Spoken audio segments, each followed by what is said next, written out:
18 tahun yang lalu, ibuku dihina oleh Raja Naga. Akibatnya, dia mengandung selama 2,5 tahun sebelum melahirkanku. Secara logis, aku adalah putra Raja Naga yang seharusnya dihormati banyak orang. Namun, sebelum ibuku meninggal, dia berkata, satu kalimat yang membuat penduduk desa ketakutan. Naga memakan anak haramnya, setiap 9 tahun, pasti mati. Orang-orang bilang, harimau tidak akan memangsa anaknya sendiri. Namun, legenda mengatakan naga itu tanpa hati, dan akan memakan anak haramnya untuk meningkatkan kekuatannya. Dulu, ibuku dijadikan persembahan hidup dan dilemparkan ke sungai. Dengan kata lain, dia dipaksa oleh Raja Naga. Ketidakabsahan ini membuatnya hamil dengan anak haram Raja Naga. Karena itu, aku pasti akan mati di mulut naga, ayahku sendiri. Agar aku bisa tumbuh besar dengan selamat, ibuku berjuang melarikan diri dari Sungai Kuning. Dia menggunakan seluruh kekuatannya untuk menyerahkanku kepada seorang wanita asing di tepi sungai. Pada malam hari wanita itu membawaku pulang. Dia menerimaku sebagai muridnya. Dan dia mengumumkan kepada dunia bahwa aku adalah anak naga. Dikatakan, siapa yang mendapatkan anak naga akan mencapai kesuksesan besar dan melesat tinggi. Namun, guruku memiliki satu syarat, harus lahir pada tahun, bulan, dan hari angin. Artinya, hanya perempuan berunsur angin yang bisa mendapatkanku. Dan semakin banyak, semakin baik. Dengan banyak perempuan berunsur angin melindungi satu naga, nyawaku baru bisa selamat. Malam itu, desa kami penuh dengan keramaian. Ratusan orang datang, semuanya ingin mendapatkan aku. Guru melihat peruntungan mereka satu persatu. Hari itu juga, dia menemukan 18 gadis kecil berunsur angin untukku. Mereka semua baru berumur 3 tahun dan masih sangat polos. Guru memotong jariku, dan membuat setiap gadis minum setetes darah nagaku. Kemudian malam itu, aku dan 18 gadis menjalani upacara pernikahan sesuai aturan. Mereka semua tidur di sekelilingku. Malam itu, kilat menyambar, angin bertiup kencang, hujan deras turun. Kejadian langka dalam 100 tahun. Sungai Kuning bergolak seperti hidup kembali, mengiringi dengan raungan naga yang dingin. Pagi hari ketiga, guruku mengusir ke-18 gadis itu. Dia memberitahu mereka bahwa mulai hari ini, mereka pasti akan menjadi orang hebat di berbagai bidang. Namun, keberuntungan itu hanya akan bertahan selama 18 tahun. Dan kenyataannya memang begitu. Yang paling cepat, saat perjalanan pulang, dia hanya buang air kecil di pinggir jalan. Dari lumpur, keluar, emas seukuran telapak tangan, membuatnya kaya mendadak. Yang paling lambat, 3 bulan kemudian secara kebetulan membeli tiket lotre dan memenangkan hadiah utama 5 juta. Guru memberitahuku bahwa dengan adanya 18 gadis berunsur angin, aku bisa hidup aman sampai usia 18 tahun. Selain itu, sebelum itu aku harus mempelajari semua keahlian guruku, dan setiap tahun, aku harus tinggal di rumah salah satu gadis. Setelah 1 tahun, aku harus pindah ke rumah gadis berikutnya. Satu gadis hanya bisa melindungiku selama 1 tahun. Jadi, aku harus terus berpindah setiap tahun. Kemudian, saat aku berusia 18 tahun, aku bisa memilih salah satu dari mereka untuk dijadikan istri. Selain itu, guruku memperingatkanku bahwa sebelum saat itu, aku harus berpura-pura buta.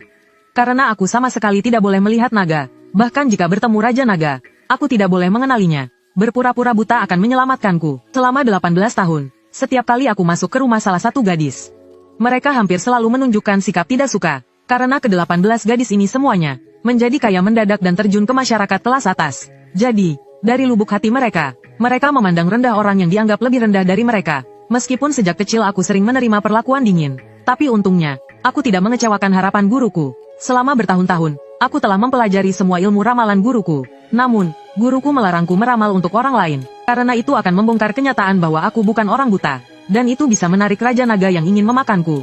Meskipun aku memiliki kemampuan, aku tidak boleh menunjukkannya. Perasaan tertekan ini telah menemaniku selama lebih dari 10 tahun. Hingga menjelang usiaku 18 tahun, aku tinggal di rumah gadis terakhir. Dia adalah Lin Wanner. Keluarganya bergerak di bidang properti, dan dia sendiri sudah menjadi seorang selebriti terkenal. Bahkan, dia dengan bangga memiliki pacar seorang anak konglomerat. Setiap hari, dia sengaja memamerkan kemesraan di depanku, karena dia tahu aku buta dan mengira aku tidak bisa melihat. Suatu malam, mereka bahkan sengaja bermesraan di depanku untuk mencari sensasi. Itu sama saja seperti mereka memasang tanduk di kepalaku. Namun, aku tidak bisa menunjukkan bahwa aku bisa melihat dan harus terus berpura-pura buta. Malam itu, aku hanya bisa melewati 28 detik paling menyiksa dan menyakitkan dalam hidupku. Melihat tahun terakhir perlindungan dari 18 gadis angin hampir berakhir. Jika aku ingin terus hidup, malam ini aku harus menikah dengan seseorang. Pada hari tahun baru, guruku dengan terburu-buru membawaku pulang. Lalu, dia menyiapkan lilin dan kamar pengantin untuk upacara pernikahan. Tapi hatiku gelisah dan bahkan putus asa. Selama 18 tahun ini, aku sudah cukup melihat wajah dingin dan hinaan mereka. Mereka sering memanggilku cacat dan buta. Jadi, aku sama sekali tidak mempercayai mereka. Mungkin ada seseorang yang mau menikah denganku. Jika tidak ada yang mau, malam ini aku pasti mati. Guru dengan serius memperingatkanku bahwa dia sekarang akan memanggil semua 18 gadis itu ke sini, dan memintaku memilih salah satu yang kusukai. Tapi, Guru, jika aku memilih mereka, apakah mereka akan bersedia? Guru tersenyum dingin dan berkata, siapa yang tidak mau akan menyesal. Jika mereka benar-benar tidak bersedia, maka, kau bisa mengambil kembali darah naga yang ada di tubuh mereka. Aku tidak mengerti maksudnya, namun, aku sudah tahu bahwa darah naga yang ada di tubuh mereka terlalu lama, akan merusak tubuh mereka. Bagaimanapun, darah naga sangat kuat dan juga bisa meningkatkan kekuatanku. Tapi, bagaimana cara mengambilnya? Saat itu, guru tampak ragu sejenak. Akhirnya, dia mengeluarkan sebuah kantong sutra untuk berjaga-jaga jika benar-benar tidak ada satupun yang bersedia. Kalau begitu, buka kantong sutra ini. Mungkin itu bisa menyelamatkan nyawamu. Tapi jangan meremehkan gurumu. Apa maksudnya meremehkan? Setelah mengatakan itu, guru keluar. Aku memegang kantong sutra itu sendirian, menunggu dengan cemas hingga malam. Saat itulah aku melihat, 18 mobil mewah mulai berdatangan. Pintu mobil terbuka, dan turun 18 wanita cantik. Di antara mereka, siapa yang akan menjadi istriku?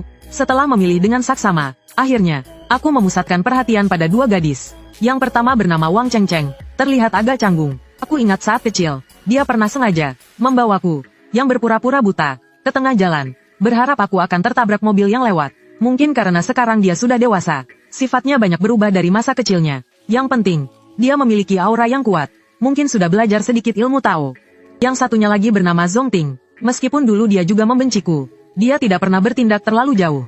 Selain itu, wajahnya menunjukkan tipe yang membawa keberuntungan bagi suami, jadi aku ingin memilih salah satu dari mereka sebagai istriku. Ketika semua orang masih menghinaku sebagai orang buta, Wang Chengcheng tiba-tiba mendesah panjang. Apakah kalian semua lupa bahwa karena menikah dengan naga, di usia 18 tahun, kita mendapatkan kehidupan makmur seperti sekarang? Dialah yang mengubah nasib kita. Tanpa dia, kita mungkin masih menderita entah di mana. Mendengar itu, semua orang terdiam, tidak bisa membantah. Namun, segera setelah itu, mereka mulai tak tahu malu. Lalu apa? Masalah kecil seperti ini perlu dibahas sampai kapan? Kita semua sudah melindunginya selama 1 tahun, bukan? Tanpa kita, dia sudah mati sejak lama. Ini sudah impas. Lin Waner, yang pernah memasang tanduk di kepalaku, juga menyeringai dingin. Semuanya sudah impas. Uang tidak ada artinya dibandingkan nyawa. Menurutku, justru sekarang dia yang berutang pada kita. Mendengar itu, Wang Chengcheng mendesah berat. Kalau kalian semua tidak mau, biarkan aku menikah dengannya. Aku, Chengcheng, akan membayar utangku padanya hari ini. Wang Chengcheng terdiam selama 3 detik. Kemudian perlahan berjalan menuju rumah. Wanita lainnya segera menjadi tenang, dengan ekspresi puas dan sinis. Terutama Lin Waner, yang tertawa paling bahagia. Aku hampir menangis terharu. Rasanya seperti baru saja naik dari neraka ke surga. Wang Chengcheng benar-benar ingin menikah denganku. Saudara 18, apakah kau ada di sana? Wang Chengcheng berdiri di depan pintu dan memanggil dengan suara manis. Aku berpura-pura sebagai orang buta, meraba-raba dan membuka pintu lalu keluar. Untuk meyakinkan semua orang bahwa aku buta, aku dengan sengaja terpeleset di depan pintu dan jatuh tengkurap. Pemandangan ini langsung memicu ejekan dari Lin Waner dan yang lainnya. Kalau buta, lebih baik mati saja. Kenapa kau terus menyusahkan kami? Kau benar-benar sampah. Wang Chengcheng segera berlari dan membantuku berdiri. Suara manisnya dan gerakannya yang lembut seketika membuat hatiku merasa hangat. Namun, saat aku mulai yakin dia akan menjadi istriku, aku melihat ekspresi manis Wang Chengcheng perlahan berubah menjadi raut wajah sinis penuh hinaan. Saudara 18, ayo, sekarang kita menikah dan menjalani upacara pernikahan. Sambil berkata begitu, dia mengeluarkan seekor ayam betina yang ditempeli jimat dari ranselnya. Dia pikir aku benar-benar buta dan tidak bisa melihat. Memaksaku, seorang pria normal, menikah dengan seekor ayam betina dan menjalani malam pengantin. Aku benar-benar tidak menyangka telah salah menilai. Wang Chengcheng ternyata lebih kejam dan jahat dibandingkan masa kecilnya. Jika aku benar-benar menikah dengan hewan ini, jika mengikuti aturan monogami, maka aku tidak mungkin lagi menikah dengan salah satu dari 18 gadis lainnya. Ini jelas adalah rencana yang sudah disiapkan untuk menjebakku. Apakah dalam matanya aku bahkan lebih rendah dari seekor binatang? Rasa penghinaan langsung membuat hatiku marah dan dingin. Gadis-gadis lainnya juga terlihat terkejut. Namun, wajah mereka segera berubah menjadi penuh harapan. Mereka bahkan berharap aku benar-benar menikah dengan seekor ayam betina. Saudara 18, ayo, biarkan aku menjadi matamu. Kau tidak akan jatuh lagi. Ayo, menikahlah denganku. Wajah penuh niat baik Wang Chengcheng bahkan memperlihatkan sedikit kegembiraan atas rencana liciknya yang berhasil. Dengan kedua mataku yang tidak buta, aku melihat semuanya dengan sangat jelas. Aku dibantu masuk ke dalam rumah oleh Wang Chengcheng dengan niat baiknya. Namun, trik kecil ini dalam pandanganku hanyalah permainan anak-anak. Teknik Tao yang menggunakan jimat untuk mengendalikan ayam ini sangat mudah untuk dihancurkan. Wang Chengcheng pikir aku buta dan tidak bisa melihat. Hanya menggunakan teknik Tao sederhana ini pada ayam betina, aku tanpa sengaja mengarahkan jariku ke ayam betina itu. Seberkas energi positif keluar dari jariku dan mengenai kepala ayam. Ayam itu langsung mengepakkan sayapnya. berkokok dan bergerak liar. Hal ini membuat Wang Chengcheng terkejut dan menjadi canggung. Dari mana suara ayam ini? Aku tersenyum dingin di dalam hati sambil berpura-pura bertanya dengan nada bingung. Saudara 18, kau salah dengar. Tidak ada suara ayam. Wang Chengcheng buru-buru menutupi ayam itu. Namun, energi yang tadi aku keluarkan membuat ayam itu kesakitan. Ayam itu mengepakkan sayap dan melepaskan diri dari cengkramannya. Berkokok dan lari menjauh. Wang Chengcheng terlihat sangat marah. Wajahnya penuh kebingungan. Ia sepertinya tidak mengerti kenapa ayam yang tadi baik-baik saja tiba-tiba menjadi liar. Aku tidak bertanya lebih lanjut, tetapi segera menggenggam pergelangan tangannya sambil berkata, "Mari kita masuk dan menjalani upacara pernikahan." Melihat ekspresinya yang panik, aku teringat bagaimana dia biasa menggertakku saat kecil. Hati kecilku merasa puas. Aku bersikeras menariknya masuk. "Long Siba, lepaskan aku. Siapa yang mau menikah denganmu?" Seorang pria buta. Perubahan mendadak ini membuat Lin Waner, Liu Wenwen, dan yang lainnya terkejut. Aku berpura-pura sangat kaget. "Wang Chengcheng, bukankah tadi kau bilang ingin menikah denganku?" Dia menatapku dengan penuh ejekan sambil berkata, "Katak ingin makan daging angsa ya? Ingin aku menikah denganmu? Berlutut dulu dan mohon padaku." Kata berlutut itu seperti sebuah tamparan keras yang menghantam wajahku. Aku berdiri tegak. Bagaimana bisa aku berlutut? Dia jelas sedang mempermainkanku. Sementara itu, 17 gadis lainnya seperti ratu yang angkuh. "Berlututlah. Dasar rendahan, bukankah kau ingin kami menikah denganmu? Berlutut, maka kami akan menikah denganmu." Saat itu, amarah membakar hatiku. Awalnya, aku berpikir bahwa setelah menikah, dengan statusku sebagai anak naga, aku bisa membawa kemakmuran bagi keluarganya. Namun, dengan kata-katanya ini, dia secara langsung menolak kekayaan tanpa batas di masa depan. "Wang Chengcheng, jangan lupa, tanpa darah nagaku, kalian tidak akan seperti sekarang. Jika aku mati, kalian semua akan kehilangan segalanya, menjadi miskin dan hancur. Karena semuanya sudah terbuka, aku tidak perlu lagi bersikap sopan." Mendengar itu, ekspresi ejekan di wajah Wang Chengcheng sempat berubah. Jelas dia, yang belajar ilmu tahu, juga tahu hubungan sebab akibat ini. Namun, tidak lama kemudian, dia kembali tersenyum dingin. "Hukum sebab akibat, kau benar. Tanpa darah nagamu, kami tidak akan sampai sejauh ini. Jadi, jika aku mengembalikan darah nagamu, hubungan sebab akibat ini akan selesai, kan?" Setelah berkata begitu, Wang Chengcheng dengan percaya diri, mengambil sebuah kantong dari tasnya. Dia melemparkan kantong itu langsung ke tubuhku. Aku tanpa sadar melihat ke bawah, dan melihat di dalam kantong itu terdapat pembalut berdarah.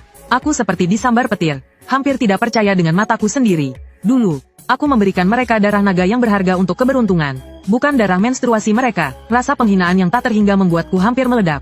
"Ini milikku, kembalikan padamu." Apa hebatnya darah naga ini? Kau pikir aku menginginkannya? Gadis-gadis lainnya juga mulai mengeluarkan pembalut dari tas mereka, yang sudah disiapkan sebelumnya. Mereka tersenyum dingin dan melemparkannya semua ke tubuhku.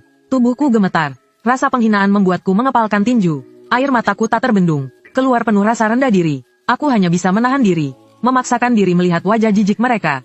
"Long Siba, kenapa kau hanya berdiri di sana? Kumpulkan darah nagamu itu." Tapi dia kan buta. Dia tidak bisa melihat.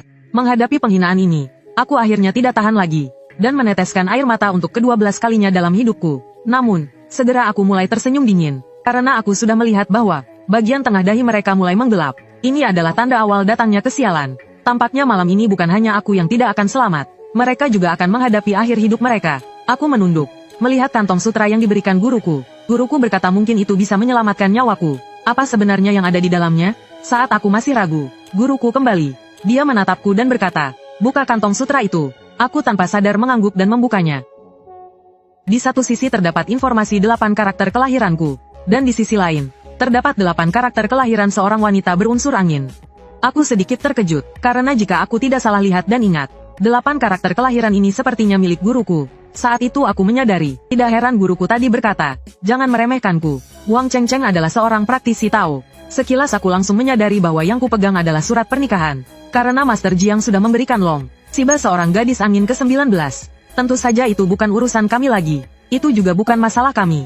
Tidak mungkin, ada orang yang benar-benar mau menikah dengan seorang pria buta. Wanita-wanita lainnya terlihat sangat terkejut. Beberapa dari mereka mencibir, ada yang tertawa dingin, dan ada yang tidak senang. Wang Chengcheng berjalan mendekat dengan ekspresi puas dan berbisik di telingaku.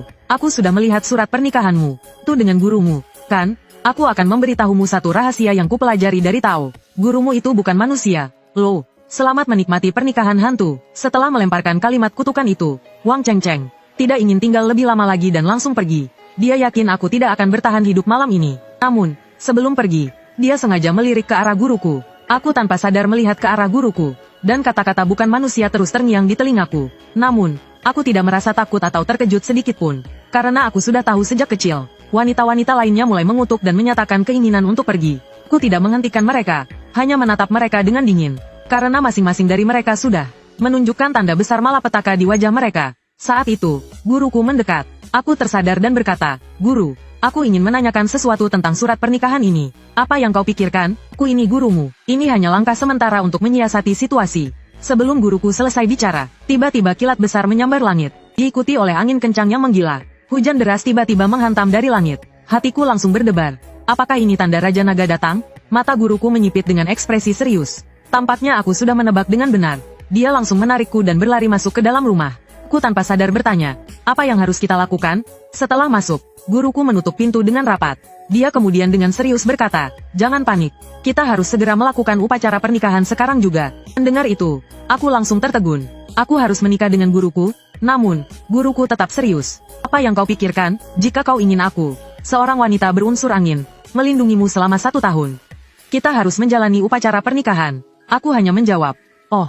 Lalu buru-buru berlari mendekat. Setelah ragu beberapa detik, aku juga berlutut di samping guruku. Setelah 3 kali bersujud, upacara pernikahan antara aku dan guruku dianggap selesai. Begitu upacara selesai, aku merasa hatiku menjadi lebih tenang. Tampaknya guruku sudah mulai menggunakan energi anginnya untuk melindungiku. Namun, guruku berdiri di dekat pintu dan mengintip keluar dengan ekspresi semakin serius. Karena suara petir dan hujan di luar begitu keras hingga terasa menakutkan. Aku bahkan samar-samar mendengar suara raungan naga. Ternyata apa yang harus datang, tetap akan datang. Aku hanya tidak tahu apakah kita bisa melewati malam ini. Guruku bergumam pelan sebelum berkata dengan tegas. Apa yang kau bengongkan? Cepat masuk ke kamar pengantin bersamaku. Aku terkejut, sulit mempercayainya. Apakah aku benar-benar harus masuk kamar dengan guruku? Setelah ragu sejenak, aku menggigit bibir dan melangkah mendekat. Dengan hati berdebar, aku akhirnya berani mengulurkan tangan yang gemetar. Lalu aku memeluk pinggang ramping guruku. Aku sudah memiliki suami, guruku berkata pelan setelah beberapa saat hening. Mendengar itu, aku terpana, penuh dengan keterkejutan. Aku tahu guruku adalah arwah, tetapi, aku tidak tahu sudah berapa lama dia meninggal. Dan lebih dari itu, aku tidak tahu dia pernah menikah semasa hidupnya. Keadaan menjadi semakin canggung. Rasanya seperti aku sedang berselingkuh dengan guruku.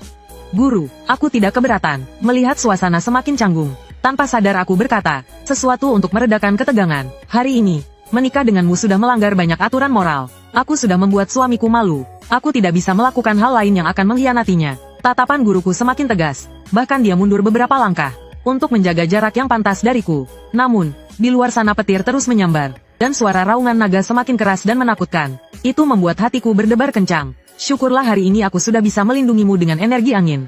Tapi, karena kita belum benar-benar bersatu, sebagai naga dan angin, Raja Naga tetap akan datang malam ini untuk mengambil nyawamu. Siba, semua ini salahku. Aku benar-benar tidak bisa melakukannya. Aku buru-buru menggeleng dan berkata, Guru, jangan berkata begitu. Fakta bahwa kau bersedia menikah denganku sudah merupakan kebaikan yang luar biasa. Ini bukan salah guruku, itu adalah kesalahan ayah naga tak berhati itu. Guruku terdiam sejenak, lalu keluar dari kamar. Ketika dia kembali, dia membawa sebuah boneka kertas yang terlihat persis sepertiku. Tampilannya yang begitu nyata membuatku terkejut. Guruku meniupkan napas, dan boneka itu mengenakan pakaianku. Aku merasa seperti sedang melihat saudara kembarku. Namun, napas yang ditiupkan guruku membuat wajahnya menjadi sangat pucat. Di detik berikutnya, tubuhnya berubah menjadi asap putih dan menjadi sebuah liontin giok kuno. Meskipun aku tidak dibawa masuk ke rumahmu dengan tandu dan upacara resmi. Selama setahun ini aku tetap akan mengikuti aturan moral yang berlaku. Aku akan mendukungmu sebagai pasangan. Apapun yang kau perintahkan, aku akan melakukannya. Namun, aku akan berusaha untuk tidak muncul di depan orang lain. Tetapi, setelah 1 tahun, kau harus menuliskan surat cerai dan menceraikanku. Aku mengangguk dan berpikir, setelah 1 tahun, aku tidak akan menyesali apapun. Menulis surat cerai, itu mudah. Aku bisa menuliskannya sesuka hatiku. Aku tersadar kembali oleh suara raungan naga yang menakutkan di luar. Aku buru-buru memegang liontin giok itu dan bertanya kemana guruku pergi. Sesuai aturan perlindungan 10 gadis angin selama bertahun-tahun. Tahun ini kau harus tinggal di rumahku agar aku bisa melindungimu. Aku memiliki sebuah toko di pusat kota. Kita pergi ke sana dulu. Aku menyimpan liontin itu di dalam saku. Lalu, segera membereskan barang-barangku dan berlari keluar di tengah hujan. Aku berlari sekuat tenaga. Dan tidak lama kemudian, aku mendengar suara raungan marah dari Raja Naga. Tiba-tiba terdengar suara ledakan keras. Aku refleks menoleh ke belakang dan melihat api berkobar di kejauhan. Rumah guruku telah lenyap. Raja Naga benar-benar telah muncul. Gelombang tekanan yang tak terlukiskan langsung menyapu segalanya. Jika aku tidak berlari tadi, aku pasti sudah mati. Kupikir hidupku seperti anjing, melarikan diri selama 18 tahun. Bersembunyi di sana-sini, bergantung pada orang lain. Kupikir hari ini akan menjadi akhir dari semua penderitaan. Namun, sekarang aku berusia 19 tahun. Dan ternyata aku masih harus terus bersembunyi. Jika aku berhasil bertahan hingga 19 tahun, bagaimana dengan usia 20 tahun? Atau 22 tahun? Apakah aku harus menikah dengan seorang wanita berunsur angin setiap tahun? Untuk bisa terus hidup, jika aku hidup hingga usia 60, apakah aku harus menikahi 60 wanita? Jika aku hidup hingga usia 80, apakah aku harus menikahi 80 wanita? Untuk mengakhiri kehidupan bersembunyi ini, aku hanya punya satu pilihan, membunuh Raja Naga. Suara guruku tiba-tiba terdengar. Mendengarnya, mataku langsung menyala penuh semangat. Aku tidak ingin hidup selamanya dalam bayangan dan ancaman Raja Naga. Aku, Long Xiba, tidak akan terus bersembunyi, tidak akan lagi bergantung pada orang lain. Hidupku harus dijalani dengan bermartabat. Guru, mulai hari ini, kita akan saling bergantung untuk bertahan hidup. Setelah hening sejenak, suara guruku terdengar lagi. Kita selalu saling bergantung, bukan? Mulai hari ini, di siang hari kau adalah muridku, malam hari, kau adalah suamiku. Kata-kata guruku membuatku terpana. Di siang hari menjadi muridnya, itu mudah dipahami. Tapi, apa maksudnya malam hari menjadi suaminya? Itu terdengar agak menggoda. Apakah dia sekarang tiba-tiba memberi izin bagiku untuk masuk kamar dengannya di malam hari, tapi tidak di siang hari? Ketika aku tiba di depan toko ramalan guruku, aku segera membereskan tempat itu. Aku membersihkannya dengan cepat, dan ketika aku melihat jam, ternyata sudah pukul 6 atau 7 pagi. Aku memutuskan untuk membawa papan tanda ramalan keluar. Namun, saat aku bersiap untuk tidur, guruku berkata ada pelanggan datang. Aku langsung duduk dengan semangat. Namun, guruku segera menambahkan, yang datang adalah Wang Chengcheng. Aku langsung marah besar. Tapi dalam hati aku tersenyum dingin. Tadi malam aku sudah melihat bahwa 18 wanita itu akan mendapat masalah. Jelas bahwa Wang Chengcheng sudah merasakan bahaya. Tampaknya inilah kesempatan balas dendamku. Saat itu, guruku menggerakkan tangannya. Dan seperti trik sulap, dia mengeluarkan sebuah topeng kulit manusia. Jangan lupa, semalam kau sudah dianggap mati. Tanpa ragu, aku langsung memakainya. Tidak lama kemudian, Wang Chengcheng yang panik berlari masuk ke dalam toko. Master Li, tolong aku. Melihat betapa paniknya dia, aku merasa sangat puas dalam hati. Guruku duduk di balik tirai, sementara aku melangkah keluar dengan percaya diri. Dengan topeng kulit manusia yang kupakai, wajahku sekarang adalah wajah pria lain. Jadi, tidak ada risiko dia akan mengenaliku. Wang Chengcheng hanya sekilas melihatku dengan ragu. Tapi jelas dia tidak mengenaliku. Karena ada tirai yang memisahkan, dia juga tidak mengenali guruku. Sejak tadi malam, aku merasa seperti ada yang terus mengawasi aku. Katanya, tolong, Master Li, ramalkan apa yang sebenarnya terjadi. Kau telah mengkhianati kepercayaan. Dan sekarang ajalmu sudah dekat. Suaranya berubah, menjadi lebih kasar. Tidak mungkin, bagaimana bisa seperti ini? Wang Chengcheng tampak tidak bisa menerima kenyataan. Matanya bergerak gelisah, seolah-olah akhirnya memikirkan sesuatu. Dia segera berkata, Master Li, begini ceritanya. Orang tuaku tertipu dan membuatku terikat perjodohan yang membingungkan dengan seorang pria buta. Dan kemarin, pria buta itu bahkan memaksaku menikah dengannya sesuai perjodohan itu. Tentu saja aku tidak mau. Perlu diketahui, aku adalah korbannya di sini. Apakah karena hal itu, aku menghadapi bencana besar sekarang? Mendengar kata-katanya, aku langsung marah besar. Benar, suara guruku terdengar semakin dingin. Long Xiba, kau benar-benar pembawa sial. Bahkan setelah mati, kau tidak melepaskan aku. Wang Chengcheng langsung memerah, mengutuk dengan marah. Namun, wajahnya segera berubah pucat. Kalau begitu, apa yang harus aku lakukan? Master Li, tolong aku. Kalau kau ingin aku menyelamatkanmu, maka sekarang kau harus tidur dengan muridku. Setelah itu, aku akan menyelamatkanmu. Mendengar itu, Wang Chengcheng langsung terkejut. Tidak hanya dia yang terkejut, bahkan mataku pun hampir melotot. Secara teori, aku sudah menikah dengan guruku. Dia mengikuti aturan sebagai istri. Aku juga harus mengikuti aturan sebagai suami. Tapi kenapa dia malah mengatur keuntungan untukku? Master Li, jangan begini. Aku bahkan tidak mengenalnya. Bagaimana aku bisa tidur dengannya? Wang Chengcheng terlihat panik dan bingung. Kalau tidak mau, ya sudah. Aku tidak memaksamu. Kau bisa pergi sekarang. Dari balik tirai, guruku menggelengkan kepala. Wang Chengcheng secara naluriah melihat ke arahku, dengan tatapan penuh keraguan dan kesedihan. Namun, sebelum aku bisa bereaksi, Wang Chengcheng tiba-tiba menangis dan berlari ke arahku. Dia menarik tanganku dan mencoba membawaku ke ruangan dalam. Dia memilih untuk menyerah dan menggunakan cara tidur untuk menyelamatkan dirinya sendiri. Namun, aku tetap diam dan tidak bergerak, membuat Wang Chengcheng kesal. Guru, apa yang kau lakukan ini rasanya tidak benar. Aku berkata dengan suara pelan, benar-benar tidak memahami situasinya. Di zaman kami, memiliki 3 atau 4 istri adalah hal biasa. Sebagai istri utama, aku harus membantu suamiku memilih selir atau istri kedua. Aku hanya melakukan tugas yang seharusnya kulakukan. Pergilah, malam ini kau memang seharusnya masuk kamar pengantin. Sebelum aku bisa bereaksi, Wang Chengcheng langsung menarikku masuk ke dalam kamar dan mulai melepas bajuku. Aku tidak mengenalmu, dan kau juga tidak mengenalku. Kita tidur bersama malam ini hanya karena terpaksa. Besok semuanya akan berlalu. Aku benar-benar tidak menyangka dia akan mengatakan itu. Bayangkan, Dia lebih memilih tidur dengan orang asing daripada menikah denganku. Sambil berbicara, Wang Chengcheng mulai menangis dan menciumku.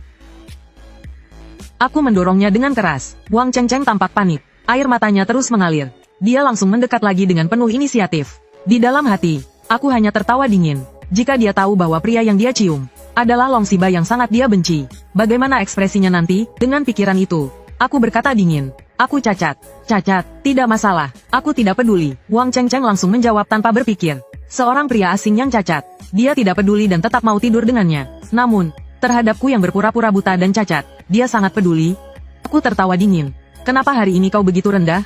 Dari caramu bertingkah, bukankah kau harusnya berada di atas segalanya? Wang Chengcheng tertegun. Air matanya mengalir deras. Dia belum pernah merasakan penghinaan seperti ini. Kutanya, kenapa hari ini kau begitu rendah diri? Kenapa tidak menjawab? Aku melanjutkan bicara. Aku, Wang Chengcheng, rendah diri, puas. Lalu apa yang kau inginkan dariku agar mau tidur bersamaku? Saat ini, Wang Chengcheng menangis karena marah. Di balik topeng, mataku menatap tajam ke arahnya dan berkata pelan. Kau harus berlutut dulu saat bicara denganku. Dulu dia menghina dan merendahkanku. Sekarang aku akan membalasnya 10 kali lipat. Wang Chengcheng terkejut. Dengan air mata mengalir, dia langsung berlutut di depanku. Orang yang takut mati memang mudah menurut. Apakah aku pernah menyinggungmu? Kenapa kau memperlakukanku seperti ini? Wang Chengcheng berkata sambil terseduh. Sekarang, lepaskan pakaianmu satu persatu. Setelah berkata itu, aku mengeluarkan ponsel dan mulai merekam. Aku ingin mengambil kembali harga diriku yang dia hancurkan ketika memaksaku menikahi seekor ayam. Wang Chengcheng benar-benar terpana. Air matanya mengalir deras. Dengan rasa hina, dia akhirnya menutup matanya. Perlahan, dia mulai melepaskan pakaiannya satu persatu. Saat dia melepas pakaian terakhirnya, dia menggigit bibirnya. Apakah kau akan mengunggah video ini ke internet? Itu bukan urusanmu. Lanjutkan. Aku menjawab dengan suara tegas. Air matanya seperti butiran mutiara jatuh ke lantai. Aku menatapnya dengan senyum dingin. Melihat wajahnya yang penuh keputusasaan, aku tahu dia telah mencapai batas harga dirinya. Aku mematikan rekaman itu. Merasa malas untuk melihatnya lagi. Lalu langsung pergi keluar. Wang Chengcheng memeluk kakiku erat-erat. Aku mohon padamu, jangan unggah video itu ke internet. Itu akan menghancurkan hidupku. Itu bukan urusanmu. Apa gunanya video tanpa membagikannya ke internet?